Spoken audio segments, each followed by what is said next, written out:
কোচবিহারে বছরের প্রথম দিন পিকনিকে যেতে গিয়ে সকাল সকাল নয়াঞ্জলিতে পড়ে গেল একটি বাস। কোচবিহার ২ নং ব্লকের মধুপুর অঞ্চলের কালপানি এলাকায় মোয়ামারি ভুল্লার বাজারের কাছে এই দুর্ঘটনাটি ঘটেছে।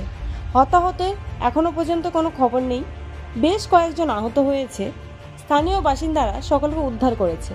প্রাথমিকভাবে অনুমান অত্যাধিক কুয়াশার কারণে দৃশ্যমানতা কম থাকায় এই দুর্ঘটনাটি ঘটেছে। আপনারা দেখছেন দ্য বেঙ্গল টাইম।